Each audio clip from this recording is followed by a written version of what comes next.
Hello, everyone, and welcome to the Only Land Fan Show. My name is Kendall Lejeune, and our guest today is Amanda Webster.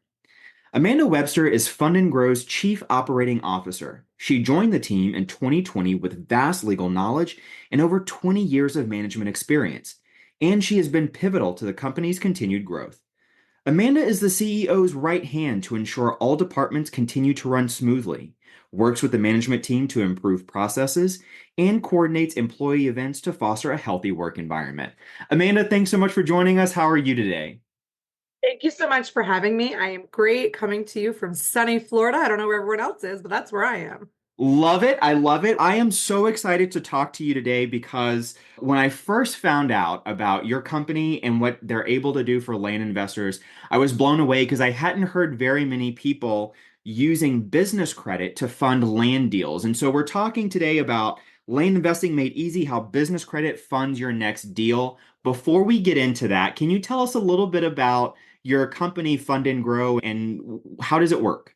Fund and Grow started way back in 2007. It was actually birthed out of the impending crash that a lot of investors lived through. The owner and founder actually was doing HELOC investing for real estate purposes back then and needed to find a pivot. And this ended up being in a weird spot, and especially back in 2007. But basically, what we do is as much of a white glove service as we legally can to strategize, get you in the best position, obtain the actual business credit for you.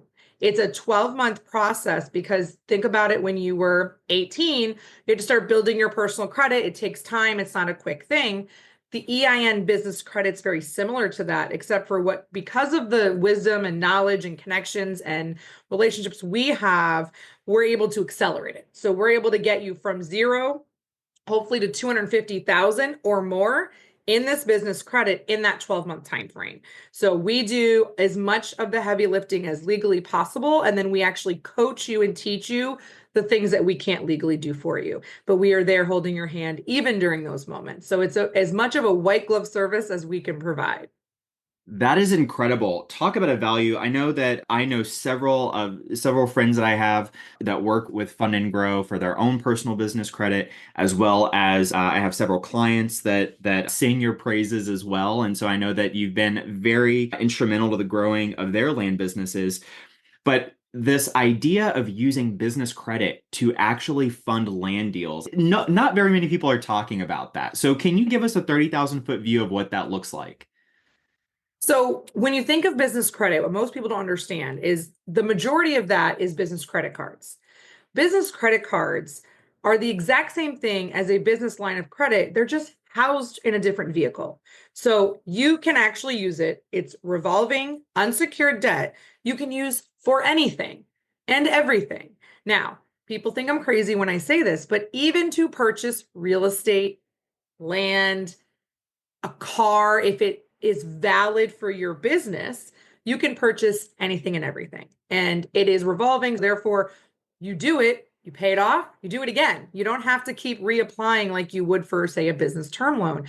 This is something that is set in place that not only will be there continually, it's going to continue to grow naturally. You're going to keep getting increases and different offers to be able to continue to grow it. We specifically target 0% offers on the front side so that you have, at a minimum, hopefully 12 months. At a maximum, we try to get you 24 months because there's a merge process we do within these accounts so that when you're leaving the 12-month program, we're hopefully, at least for a couple of the offers, restarting that 0% at 12 months again. So it's an entire kind of like strategy to get there. And you can pull an ACH or wire transfer money from these accounts into a deal, and it's going to look like cash on the endpoint. So the escrow agent, the title company, the attorney's office, however you're closing on your deals, or even an end-to-end buyer, it's all going to look like cash on their end. That's incredible. That's incredible. So especially if you're using these types of funds to close and you've got 0% interest, that's practically free money, right? Until you have to pay it back, of course. But in terms of the APR, that's fantastic. That's fantastic. Yeah. So if someone's listening to this and they're like, I don't know a ton about business credit. I know that once I started my business, I might have gotten like a Spark card from Capital One, but I just use that here and there. How does one really go about establishing business credit? How does it relate to their personal credit in terms of building that? Yeah. So first of all, I'm going to give you one warning. That Spark Capital One card actually does report on your personal credit, so be careful. But most business credit does not report on your personal. But the reason your personal comes into the picture is because you're like a 18-year-old kid that doesn't have any credit when you're a brand new business. You need to leverage something. And the easiest thing to leverage is your existing personal credit to be able to show that you are not a high risk person. And therefore, typically that will translate into you're not going to be a high risk business owner. So the lenders, and these are all major lenders, are going to look at your history. And it's not just your credit score, it's your behaviors within your credit, right? So it's going to look at all of the activity that's available in that 7 year window to make sure that your revolving personal debts, you have been having those as a healthy relationship and then leverage it on that side. But the beauty of that means you can fund a brand new business, a brand new LLC, even a sole proprietorship that you have an EIN number for that you haven't even established a full business. All of that qualifies for business credit, and you don't have to provide tax returns or pay stubs or any type of bank statements. It all is based on that leverage and then projections for your business. So it's a super low entry, easy threshold to get tens of thousands up into hundreds of thousands of dollars in this leverage that can get you from point A to point B, right? Because most loans on the business side, you need probably 2 years in business with some healthy financials to even qualify. So this gets you to that point, and it can be in place forever and free money. You get cash back, points for rewards, all kinds of stuff with these types of accounts as well. That is fantastic. Now, you mentioned this lower barrier to entry. If someone's listening to this and they're like, I'm not sure if my personal credit would even allow me to be able to do something like this, what are some of these minimum qualifications in terms of qualifying for this type of credit building? Yeah, so there is a score component, right? So we say you need a 680 credit score, which in today's market, it's pretty average for most Americans.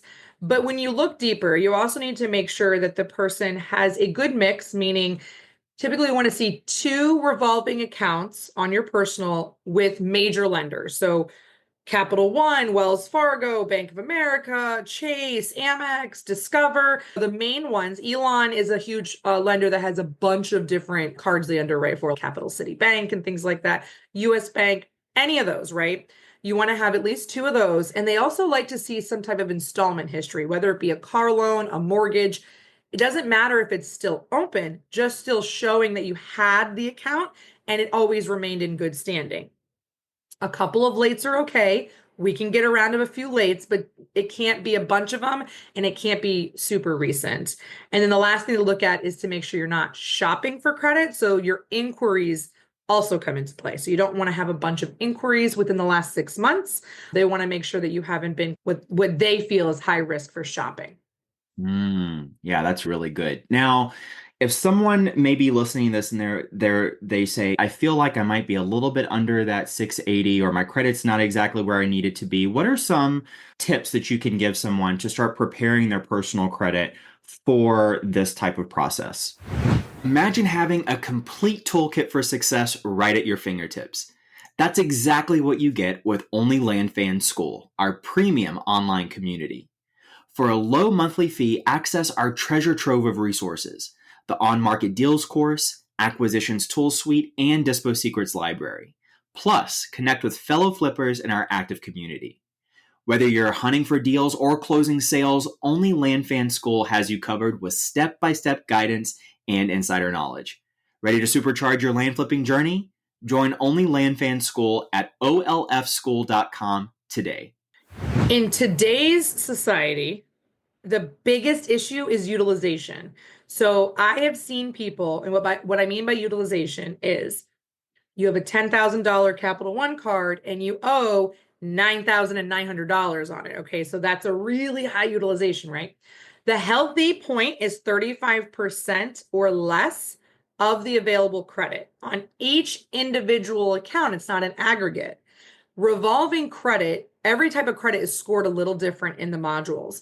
So revolving credit, if you have, as soon as you hit 40%, it's going to start going down. And then as you go over 40, it's going to tank. I have seen people lose 100 points on their credit just from utilization because they feel you're high risk at that point because you clearly are in debt and that they don't want to extend any more credit because then the likelihood of you defaulting becomes higher and higher. So that's one of the biggest things that I see is just utilization. It's the easiest to fix in the sense of it's clear cut. You know exactly what you have to do. Funniest thing is credit card interest rates on the personal side are pretty high. They've been high for many years now. Hopefully we'll see some changes in that to come. But as of right now, they're high. So you're actually better off if you don't already have one, getting an unsecured personal loan and taking the credit card debt over to there. Two things are going to happen. One, your utilization is going to go down, so your credit score is naturally going to go up, even with that new account hit. But two, personal loans are scored differently. So you can go all the way up to 95% utilization and it's not hurting your credit score. So it's sometimes just about how you're leveraging it and understanding how the scoring modules work.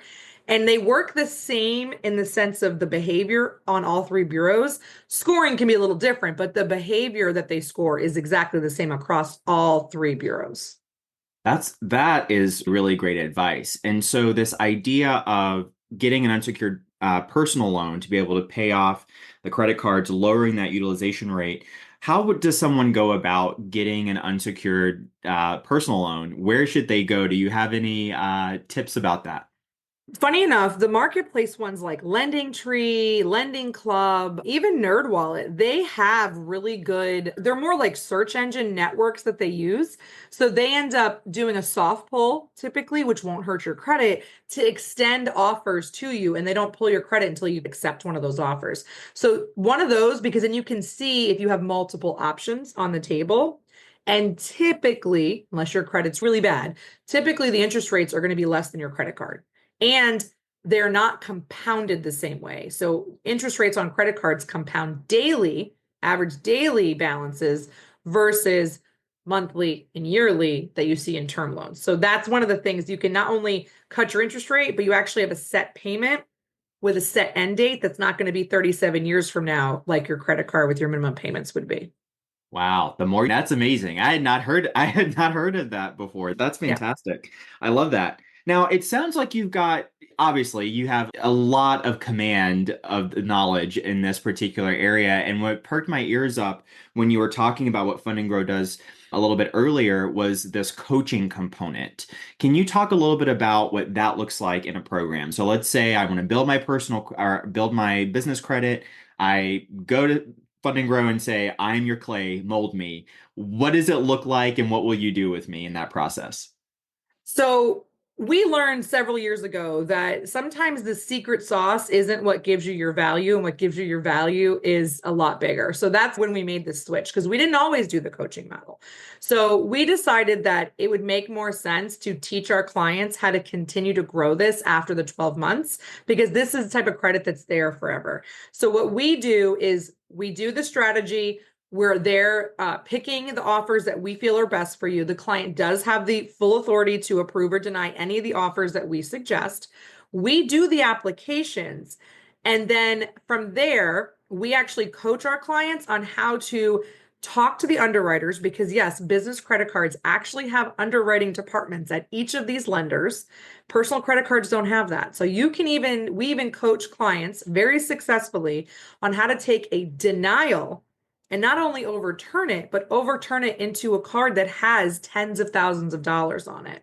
So we coach you on all the things that we've learned over these 17, 18 years on how to talk to these underwriters, how to get them to understand. Because remember, when you apply for a business credit card or personal credit card, it's a computer algorithm that's approving you. It is telling you whether you're worthy of the credit and how much risk factor do you have. So when you apply for a business card, you get three options: approved with an amount, denied, and I'll send you a letter and tell you why, or pending, I need more information, right? Pending any more information is typically just they need to verify some information, nothing crazy. Underwriter's gonna call you, and that's not that hard to get through. But the denial, most people just stop. So we coach you on how to get through that. And then on the next round, because we do 3 rounds over the 12 months, we also coach and show you how to properly position yourself to request high level increases continually, how you're going to do that, when to do it, what you need to be at in order to do that. Because just like your personal credit, when you have existing business credit, you need to have very good behaviors and you need to be at 50% utilization or less in the business credit space. So if you already come to us with a business card, we coach you and tell you that information as well. And you also need to understand how business credit builds, which we're teaching you that as well. And the only things that really matter in your business credit score is the fact that you have trade lines, you use the trade lines, and you pay them on time. That is the only components that make up your business credit scores with Experian, Equifax, and Dun& Bradstreet. That's the only thing they care about. Wow, that is a value right there. Just being able to have someone to teach you long after the 12 months is over, how do you Yeah. continue to grow with this? That's fantastic. Now, let me ask you this. You talked about rounds. Can you break that down a little bit more? If someone comes to you and they're brand new, what can they expect in that first round? And then what do those other rounds look like? So when you come to us, we typically do either a consult before you sign up, or you can sign up online and then we do the consult within usually a couple of days. We want to do it really quick. We have a 6-day money back guarantee just to make sure everything is going to be attainable for that client.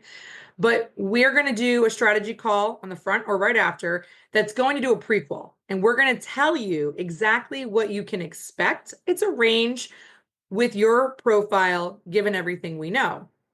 Average is we're going to get you to funding, hopefully within 10 to 15 business days. It could be quicker if you're super ready to go and everything is good to go, or if you need to do a couple things, it could be a little longer because sometimes people come in and their credit reports don't match some things, so we got to get them to update some things. But we tell them exactly what they're looking at, what that timeline is. We get you to the first round of funding. The first round is going to be anywhere from 30,000 up to 100,000. It just depends on the profile because it's heavily on the personal credit side. Then, after we're done with the round, a round takes about 3 weeks from applications to finalizing because we want to talk with those underwriters. We want to get you increases even right as you get those cards. We're still going to ask for increases on the ones that we can. Then we're going to also coach you how to work on getting the inquiries removed, because when you apply for business credit, the lender, not Funding Grow, but the lender will do a hard pull Mm. on one of the bureaus. It won't be on the same one for all of the lenders, right? So it's all over the place. So you're going to have a couple inquiries. So we give you the package on how to hopefully get them removed. Usually the success is you can get 2 out of the 3 bureaus to remove inquiries. They never like to all play nice in the sandbox. And then we coach you on the proper way to use the credit in between rounds. And you're going to have 3 to 4 months in between round 1 and round 2 where you have time to use the credit, pay on the credit, show behaviors that the lenders want to see. We're going to bring you back into funding, make sure you're all set to go again, apply, rinse and repeat type of situation. And then we'll do it again for a third time. And the hope is on the third round, we're also able to do what we call merging, which is basically think of it as you have a chase card you get in the first round. We then apply for a different chase card in the third round.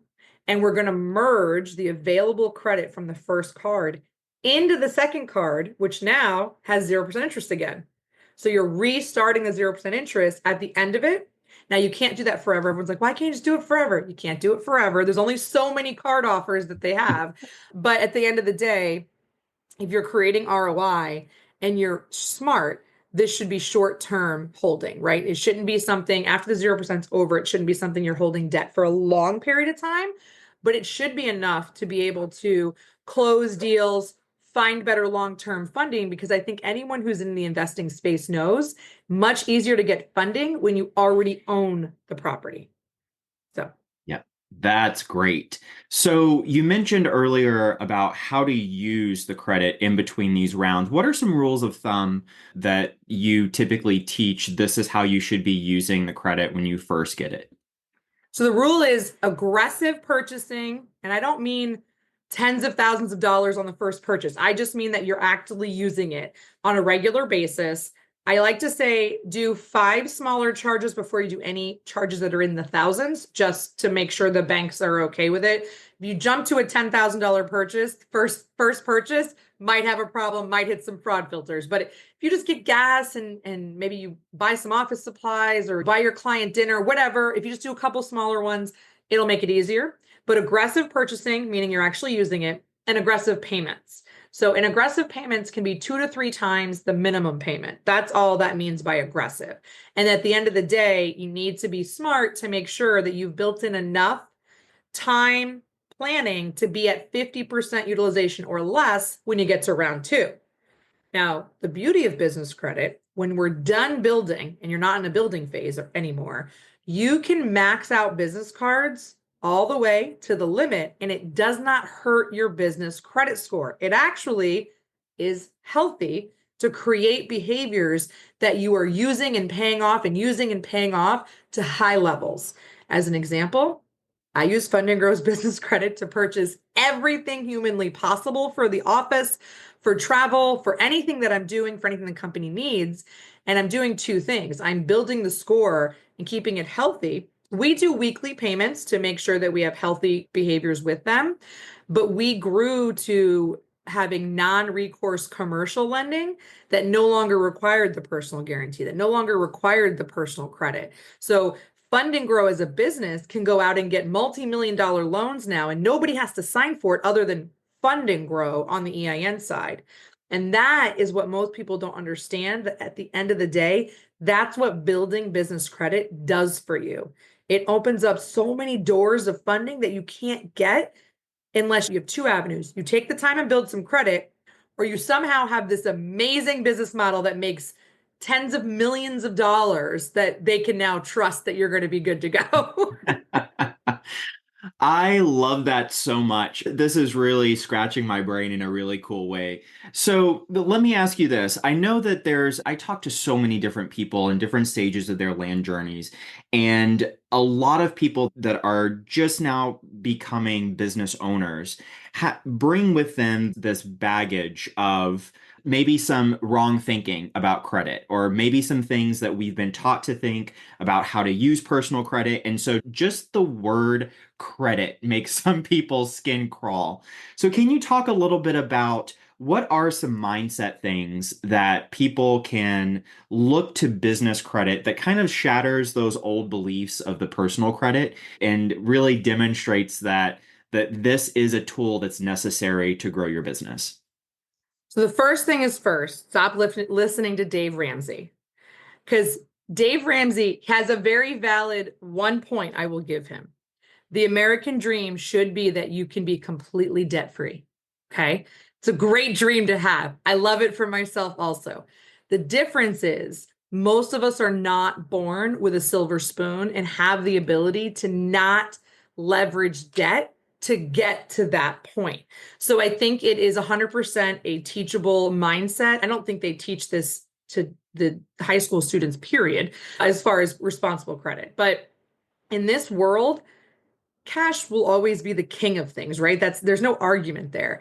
Or maybe crypto, who knows? I don't know where that's going. But credit is like its counterpart. So I always say credit is queen. It has to run hand in hand, because you can't even go get a utility account without having good credit or high deposit, right? So it's either cash or credit. And if you get credit, you get to keep more cash. That's literally how that works. But there is a responsibility point, is you need to be responsible, because credit card debt on the personal side can get out of control quickly. The difference is credit cards in the business sense are no different than going to get any other type of loan in the business world. Every type of business, again, unless you're born with a silver spoon, is starting with debt leveraging, right? It's always starting with some kind of debt, whether your debt is to an equity stakeholder because they gave you money to start your company, or you got an SBA loan, if you could even qualify. That's not a fun process to go through. It's a great tool, just not a fun one to do.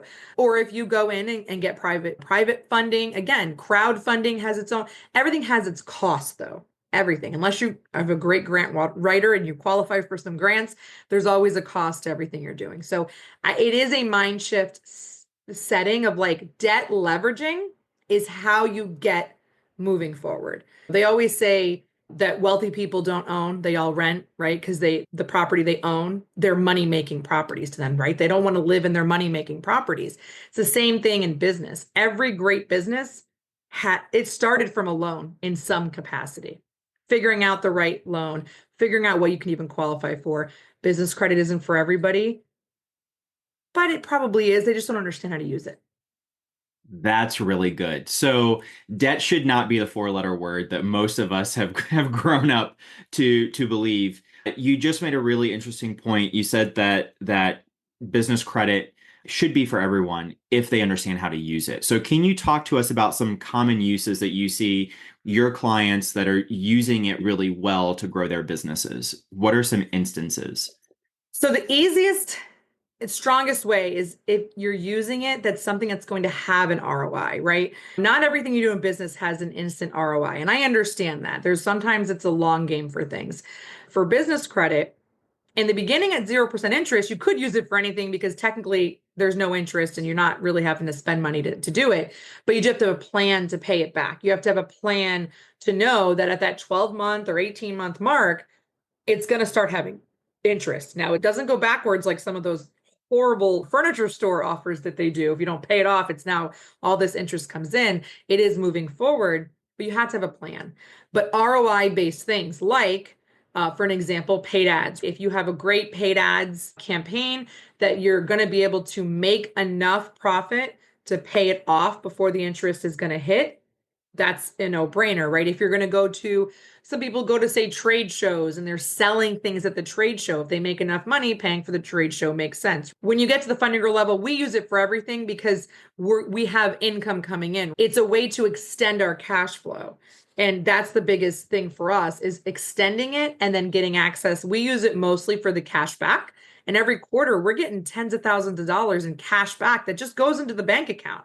And we never paid any interest because we pay weekly payments. So if you're just changing the mindset of don't use your cash flow immediately, put it on business credit, spread out your cash flow a little bit bigger, that's going to get you to the next deal, maybe an extra deal. And you can, not, I don't say 10x, 2x first, then 4x, right? You can't just go to 10x. I know that's like the golden thing of everybody, but sometimes you just need an extra 10 grand or 20 grand to get an extra property or get an extra deal to be able to have enough ROI to then go, okay, this month I got 2, next month I can get 4, next month I can get 8. And then you start getting to that point of compounding it, but always having a backup plan, guys. You need to always have a plan that if that one deal falls through, how are you going to pay back that money? And that's true whether it's business credit, even if it's an SBA loan, there's monthly payments built in. You have to make those payments. So it's, at least with business credit, you have the flexibility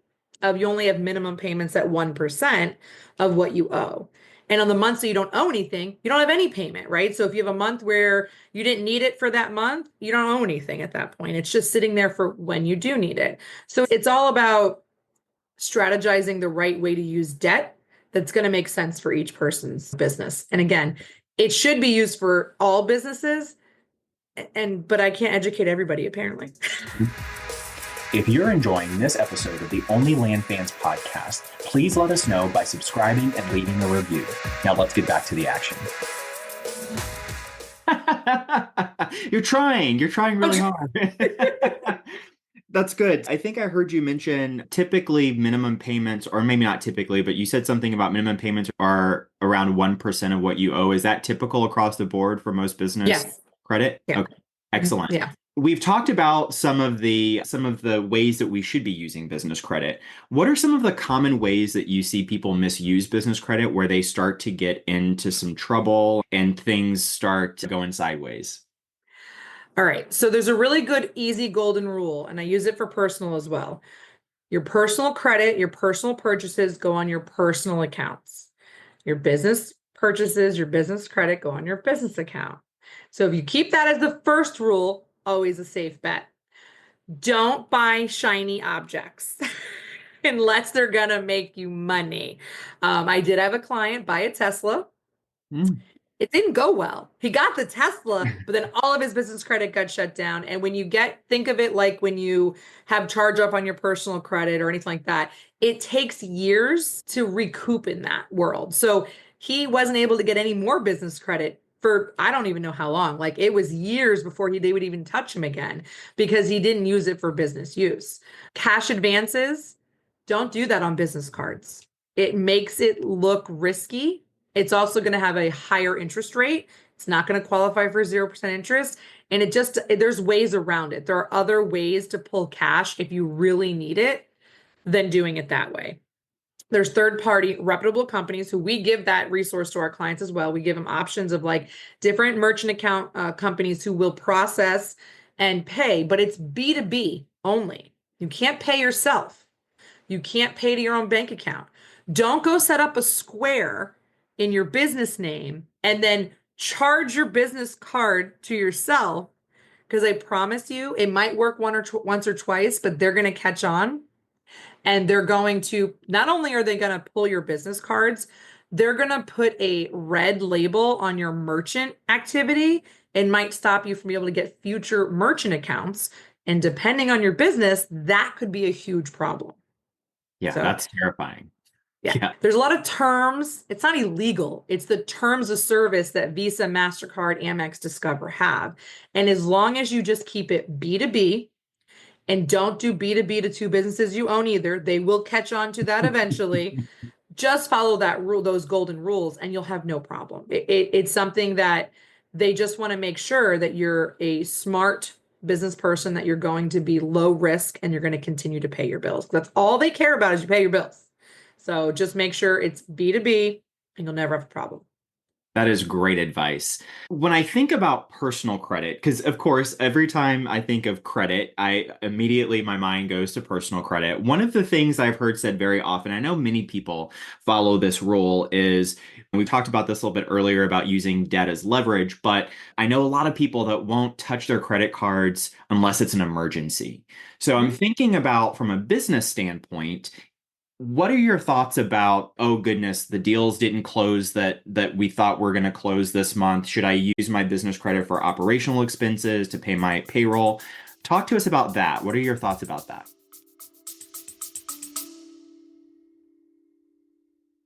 Hey, land fans, looking for your tribe of serious land investors? Join thousands of your fellow land lovers in the Only Land Fans Facebook group. We're talking real deals, expert strategies, and game changing connections you won't find anywhere else. This isn't just another real estate group, this is the community where land investors come to level up. Join us at onlylandfansgroup.com and join the conversation today. That's onlylandfansgroup.com. See you there.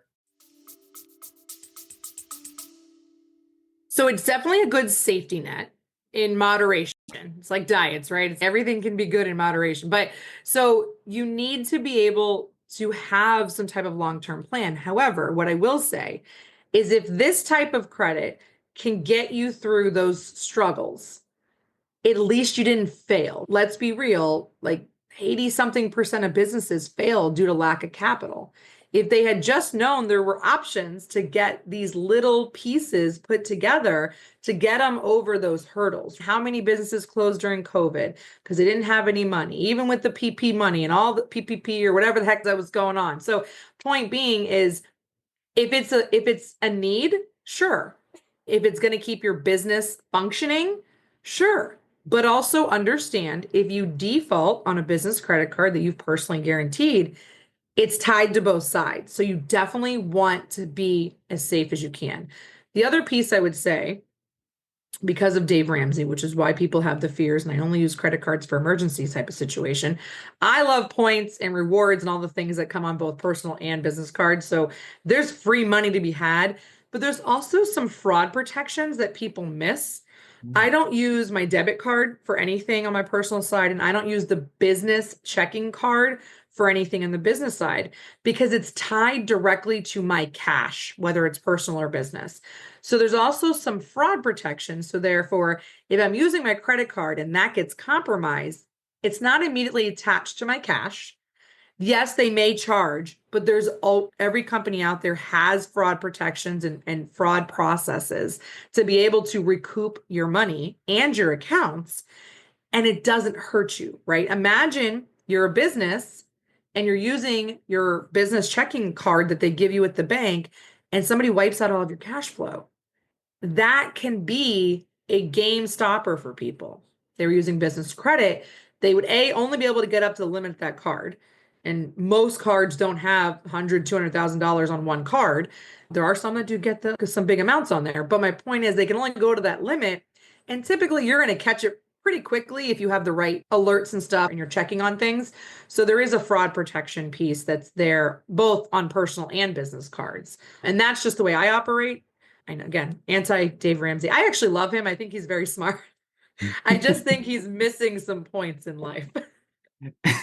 That's, that's a good distinction. That's a really good distinction. If someone is listening to this and they say, okay, listen, I completely understand this business credit card thing. I think I want to do this. How quickly can they get up and rolling once they get into your, like, let's say today is day one and I'm going to contact Fund and Grow. And when can I start using my business credit?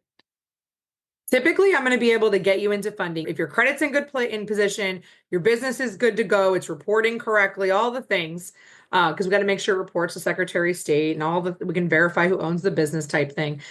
All said and done, it should take 1 to 2 days to process the file, get you over to the funding department. It's going to find a spot on the calendar. I have a full floor of funders, typically 5 to 7 business days to get you into the application date. And then depending on the card, 5, 7 business days to get the cards. Technically 3 weeks, I would say, is probably a good estimate if everything aligns and you're ready to go. So it's fairly quick. And even if we're still working on like credit increases and stuff, you're still getting the cards. You can still start using it. We want you to start using it even when we're doing that stuff. Excellent. And so I know that you've had lots of experience working with many different investors from different areas, from single family houses to land. What are some of the coolest uses of business credit that you've seen where you've looked at it and been like, that is genius. That's really smart. I have one client recently that made me so proud, and I don't even know why I feel proud for him, but he's a Burr guy. He has the Burr method going. But he has a son who's 17. Can't get credit yet for him, right? But he wants to teach him. He doesn't want to go to college. I think he already graduated a little early from high school. And teaching him, he's seeing the Burr thing. So dad lets him use the business credit cards. And they pull the money, they close on a property. Not only do they close on the property with the business credit cards, they even built into the deal the renovation costs. So they transferred all the money to the closing agent, got cash at closing to pay cash for renovations because they had a lot of people who didn't necessarily have a business set up. They were just like mom and pop type people, paid for the actual renovation. He ended up deciding not to burr it and to sell it. And the kid made like $80,000 at 17, leveraging 0% business credit. So the only cost he had for his capital was to transfer the money for the closing was 2.5%. That was it. That was the only cost he had for the capital. He netted out of that deal $80,000. And it was just crazy to watch because they diaried the whole thing and then they brought me onto a call. I was shocked. I probably had the biggest shock face when they told me the story live on their group of this 17-year-old kid using business credit to purchase his first property, renovate it, flip it, make 80,000, and then now he's going to do it again, but this time he's going to hold and actually refinance it and rent it out. But he's got an $80,000 pocket sitting there right now. And he said, then the next one, he'll do a flip again. And this kid's going to be a millionaire by the time he's 21. It's crazy. Love it. I love that. That is so cool. That is so cool. Yeah. So let me ask, what are some of the trends that are happening in the business credit world that you think are going to impact real estate investors, whether it's a positive impact or a negative impact? What are some of those trends that you're seeing? So if I put a big if, because politics are always an if the incoming administration does everything they said they were going to do, right? Because when they're on the campaign trail, we never know what things are going to happen. But one of the things that he did previously, and I hope he keeps his word and does it again, is he is notorious at deregulating the financial industry to allow small business owners more easy, accessible capital to be successful. So a lot of people don't realize that same administration, during his administration, he had double the amount of SBA loan approvals that went through for small business owners than what the current one does. He's the initiation force behind the PPP loans that made thousands upon thousands, tens of thousands. I don't even know how many businesses survived COVID because of the PPP loans. And then also, he helps specifically smaller regional banks to lighten the cost that they have to be able to give capital, which they're the ones that are usually lending the most to the small business world. So I think if that continues, we're going to see more and more capital available a lot easier for small businesses, which is going to be pretty much all of the investors that I work with, because they're all in that small business category, have access to funding. I'm also hopeful the Fed rate keeps going in the direction it's been going in, and that's going to keep interest rates going down, because even the business term loans and traditional business line of credits, which we do have that department in our wheelhouse as well, those interest rates have been horrendous in the Mm. last couple of years. So even people who had 2 years in business and could qualify for those higher level loans, the terms on them were not favorable. We've started to see those come down as well, which is a great shift. So I'm hopeful. It's an if. I'm hopeful we're going to see it. I think everybody can agree. We all want to see a really strong economy. We all want to see things happen that help us all be successful.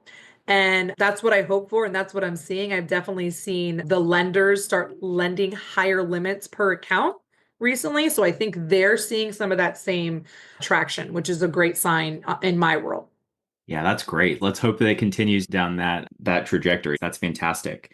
So let me ask you this question, and I think I might know the answer, but what would you, who would you say business credit is not for? It's not for a business that's past, say, the 10 million mark annual revenue, because they probably, it shouldn't be, it's not for it. Fund and Grow is not likely for them, because they can probably go ahead and go to their established relationships that they have and obtain really high level lending that they can get without any assistance. So I think it's more for your seasoned public companies, large companies. None of them are really going to care about this because they have so many other pieces. This is more for the people that are, this is a side hustle that they're trying to turn into their main, trying to quit that, W-2 job. This is a newer business with very limited options. This is a business that's been around forever and has ran out of capital, hit a hurdle, any of those types of things. And then lastly, the biggest target for us is the high risk, which is investing. Real estate investing is considered high risk in every lending platform. And that's why we target that area to help them the most, because they don't have a lot of options. So it's more for the people that have other options out there. They don't need business credit necessarily. They can still use it, but they don't need it. Yeah, you bring up a really good point. You've mentioned this several times throughout our conversation today about having a plan, having a long-term plan. So let me ask, if someone is in this volatile world of real estate investing, we know that oftentimes cash can be very lumpy when it comes to cash flow. And so if they are thinking, gosh, I could really use business credit to grow and maybe do some OpEx and do some marketing and keep things consistent so I can start seeing more consistent results. But I'm terrified of what if I can't pay the bill? What types of advice would you give those people in terms of building these long-term plans in order to be able to keep their heads above water when they start using business credit? Start small, right? Just because you get $100,000 in business credit available to you doesn't mean you have to use it all right away, right? During the building phase, yeah, we want you to use it, but we want you to shift your spending habits so we don't want you to overextend yourself while we're building it. Once it's built, you don't have to use it. Start small. Don't hold a running balance of more than something you're comfortable with until you've built a cash flow safety net somewhere else, whether it's in a saving, don't do a savings account, but some type of high yield investing account so that you have a return, because the savings account, you're getting like what, 0.5% if you're lucky. So there's a lot of different things out there that you can get high yield. So get a cushion over there before you dip in a little deeper. But at the same time, everything in business has a risk factor.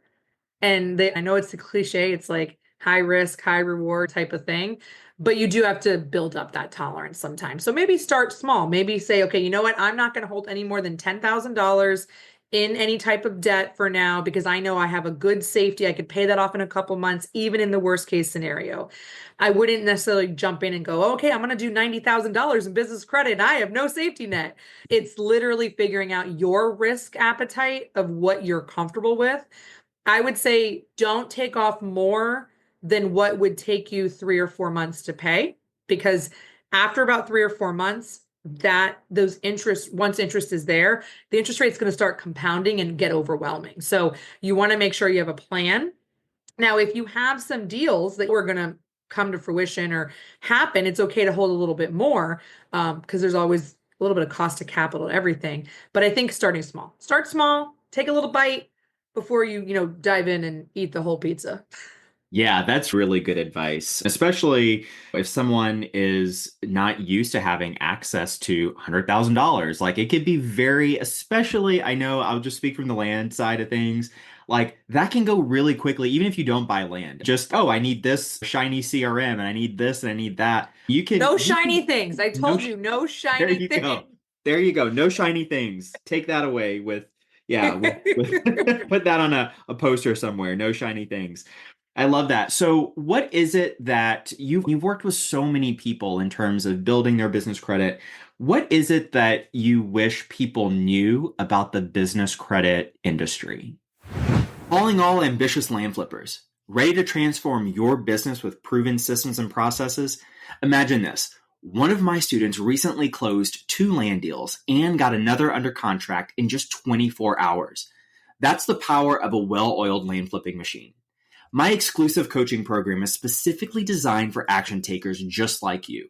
We'll build out your entire operation from lead gen to dispo, implementing these systems on real deals from day one.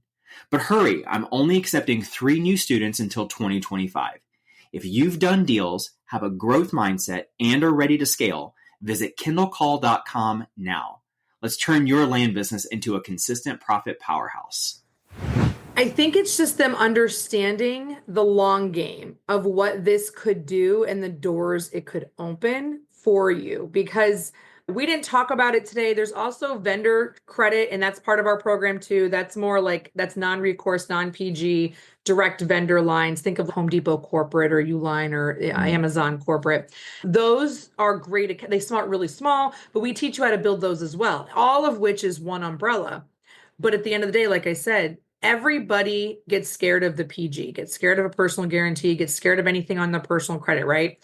The best way to get rid of it is to build the business credit. And then you can get all these different loan options that are just on the EIN. Your social security number isn't even needed anymore.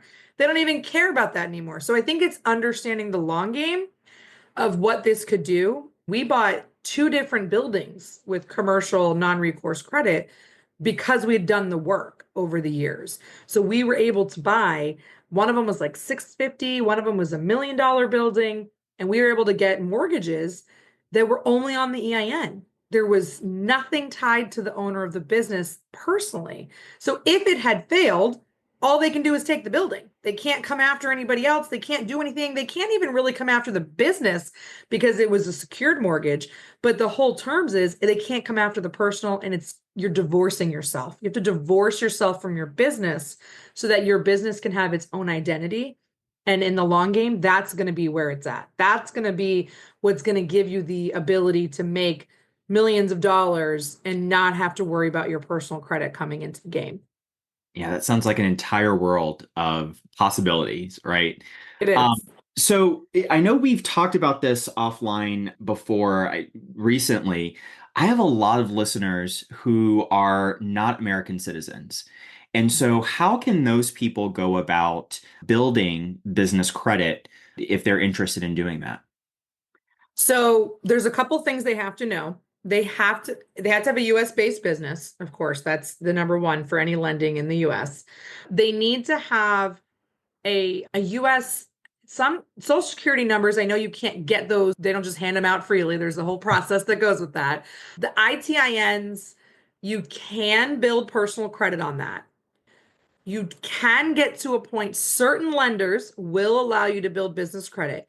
But usually, with people that are not going to be able to get to that point on this direct path, that's the person that I direct more in that corporate vendor trade line path because they don't care at that point. As long as the EIN is in the US and the business is here, they will extend credit. So it's a little different, longer path, but it doesn't mean you can't build it. And once you do the work to build that, then you can still get that commercial lending. Maybe it won't be a normal business takes 5 to 7 years of building business credit and making sure that your business is growing to get to that non-recourse commercial lending side. I usually say you want to be at 5 million in revenue before you can really open that door.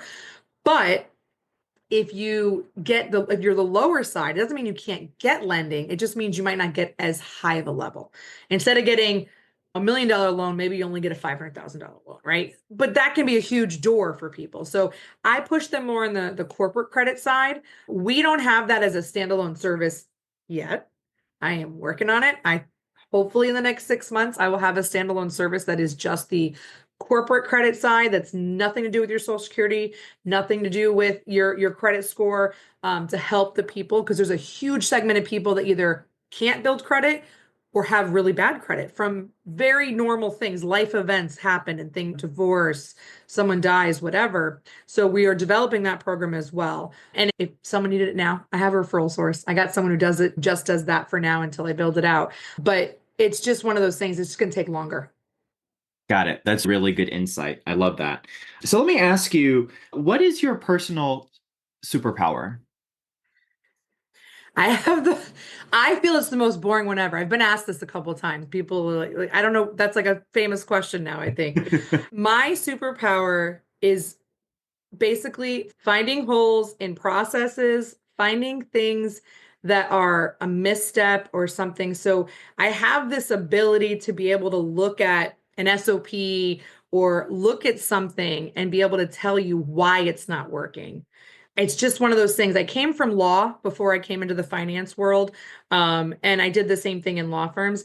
Fixing processes is just, I love it. I'm weird. I like to write SOPs and I'm weird, but is finding the holes that are holding you back is the best way I can describe it. And it doesn't matter what industry, because it's all the same no matter what industry you're in. It's just, do you have the right processes? Sometimes it's the right people. There's a whole thing in that too. But yeah, even just designing people's job descriptions, sometimes it's not done as properly as possible, especially in the small business space, because you don't necessarily have the ability to have an HR person to do it. So that's pretty much my superpower. I love that. Finding the holes that are holding you back. I think that's the title of your next book, Amanda. I think we found it. We've cracked the code on that one. So let me ask you, do you have any favorite entrepreneurs, business owners, thought leaders, authors that you like to follow? So you might know the guy that I lean on quite a bit. His name is Tom Kroll. Oh, yes. He's a mentor And of mine. I talk to him sometimes once a week. Funny enough, I don't pay him anything. This is all just for free. No, he He's is such a somebody. giver. He's such a He giver. is. Yeah. I have known him since he had Wholesaling Inc. before he sold it. And no, he's just phenomenal person in general. He's just super awesome, super giving. And I try now, I'm like, hey, is there anything I can help you with? It's usually no, but I still ask the question. But he is such a great person to know. And he has taught me so much. And he always answers. Anytime I have a question, I can text him. He's gonna give me an answer. And he's very honest, which is what I need. So Yeah, he's that's my faves. remarkable. I love that. I love that. What's your biggest passion or goal you'd like to achieve at this point in your life? Weirdly, my biggest I've always had a passion for teaching in the traditional sense, except for I can't make money being a teacher because the Florida system doesn't have enough in there. But my biggest passion, weirdly enough, is that I want to teach high schoolers how to be financially literate. And in some cases, some adults, because it's a huge missing piece in society. I didn't have it either. And I had to learn the hard way as a young adult that credit has to be paid back and that there's these interest rates and these all these things. And even when I had my first card, it showed up at 18 years old. It was $300 limit. I still maxed that thing out and then realized I had to pay it back. So learning that is a huge passion of mine and teaching that out. So I actually work with our local school system now in trying to help wherever I can to educate. I just actually recently did an event teaching teachers financial literacy. That sounds funny, but they don't understand some of the basic things. What is the true cost of refinancing your house? And does it make sense? Things like that. A lot of people just don't think about. Yeah, I love that because I completely agree. My background, I was a teacher. I taught music in the public school systems, and that is something that is just really not taught many places is financial literacy. So it doesn't sound funny to me at all that you taught teachers, Yeah. about financial literacy because I think that's something that is just missing from our mainstream curriculum as a whole. So I love that. I love that. That's incredible. If you could go back and teach your younger self three pieces of advice when you were just starting out as baby Amanda into the world, what would they be? Don't go to college. It's a waste of time. For me, now that's not advice to everybody, but for me, my degree, it just didn't do anything for me. And all it did was create debt. And I had some great scholarships. So I wouldn't have went to college. I maybe would have finished my associates because I didn't have any debt from that. But I never did anything with my bachelor's degree. It didn't do anything for me. It never opened a door. Everything I've gained has been from what I call OJT, just getting on the job and learning it and having amazing mentors, first in the legal and now where I am now. Yeah, that's always opened every door for me. The degree never did anything for me. I would have had my kids closer together so I wouldn't be a mom for so long. I love being a mom. I have 5 kids Wow. and Wow. they range from 16 all the way to 2. So I've literally been a mom for 16 years and I have at least 16 years left to go. So I would have had my kids closer together. No, and probably honestly knowing about financial literacy, just knowing some lessons that I had to learn the hard way. And it's not my parents' fault. They didn't have that lesson either. It's just one of those things. So I wish I would have known some of those pieces because I was a 20-year-old kid. I sold my first house at 21 and I had $60,000 handed to me in cash. 21. We don't want to talk about what Amanda did with that money. Nothing of any value other than paying for all of my friends to go out and party, paying for my apartment, living my best life at 21, right? I didn't do anything with that money of value. I didn't have any debt, but I didn't have any money at the end of the day when it was all said and done. So, had I had some good financial lessons, I probably would have been a little smarter with that. If I had put that in an investment account and not touched it or an IRA and not touched it, it would be great right now. Yeah, I could imagine. But hey, what a story. Like now hey, I know what I'm talking about. Let's talk about financial literacy. There's so much power in knowing how money works and just being able to be financially literate. So I think that's a beautiful passion and purpose. So thank you for that. I want to thank you so much for giving to us today. You've been so generous with your knowledge and with your time, your expertise. What are you looking for? How can we give back to you? What connections or resources are you currently looking for? I would just encourage whether it's by coming over to Fund and Grow and seeing if we're a fit or learning some things on your own, just look into business credit. Learn about how it can help you. Obviously, being smart with a plan, but being able to open doors that could land you an extra deal, get you to quit your 9 to 5 job because you can now devote that time to it. But looking at ways to open your door because capital can be the main key to being successful. And so whether that's here or somewhere else, you owe it to yourself because this is your dream, this is your passion to do everything you can to be successful. So check out business credit. I'm telling you, it is a beautiful thing if you use it the right way. So good, so good. And so if someone wants to check out business credit, especially through Fund and Grow, you actually have a few gifts for our Only Land fans audience. Can you tell us a little bit about that? I do. If you use the link we've created, there's a $500 off discount. We are a flat fee model. That's one thing that I didn't even talk about at all because I wasn't trying to pitch anything for you guys necessarily. But we're a flat fee model. So we charge you one fee no matter how much credit we get. Anybody else in our space charges a percentage of funding obtained. So we're a flat fee. So we're giving you $500 off of our 12-month membership. And we have what we call a partner upgrade, meaning it's a BOGO. You can bring a partner, and it doesn't have to be your business partner. It can be your wife, your husband, your girlfriend, your boyfriend, your whatever, your cousin. It doesn't matter. You can bring another person into our program at no additional charge. They get their own account. You're not sharing information. You don't have to co-sign each other. That's not how business credit works. They can either be part of your business or part of a completely separate business. Doesn't matter. And it's the same price. It's a true BOGO. We're going to give you two different people the same service for our flat fee model. And with the $500 discount, it ends up being $34.97. So just under $3,500 for the whole kit and caboodle.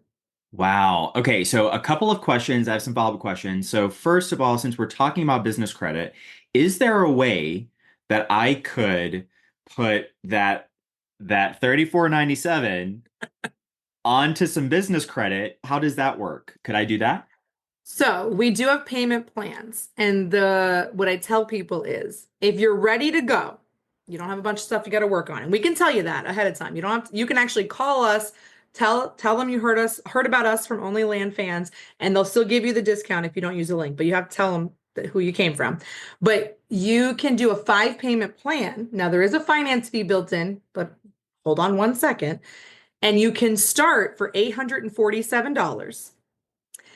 And typically, if you're ready to go, you can get your credit in before the 30-day mark. And if you pay the remainder balance before the 30-day mark, we will waive half of the finance fee as well. So you'll end up paying a small finance fee to do it. But yes, you could pay the 5 payment plan, get it started for as little as $847, and then pay the rest off with the credit that we obtain for you. I love Oh, that. and 100% tax deductible is our service. We'll even give you the IRS code for it. Ooh, it just gets sweeter. I love that. I love that so much. And I meant to ask this about the program. As far as the coaching goes, is there like once I sign up for this, is there a hotline that like I have a business credit question, can I just call and talk to someone, or how does that work?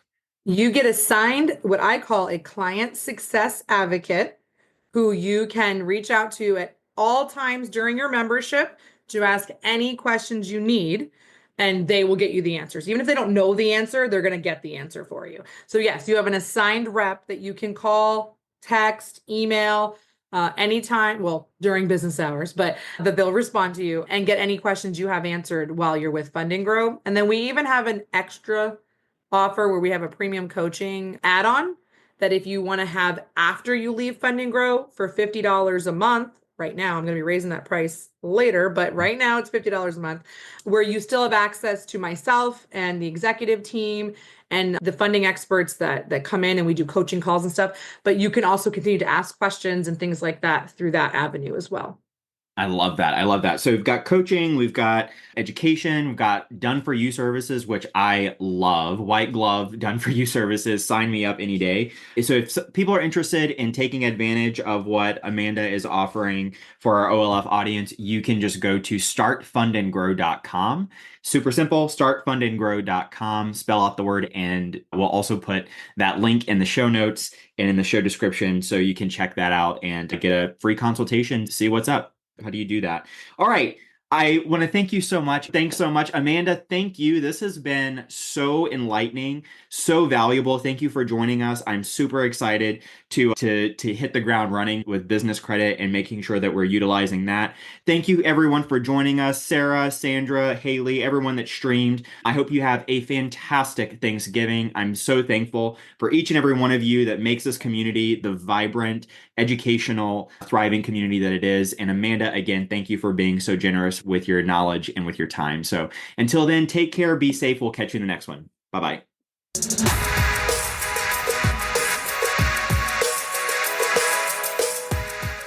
If you're interested in hearing from other seven-figure land flippers about how they've started and run their businesses, then join us at onlylandfans.com. Looking forward to seeing you there.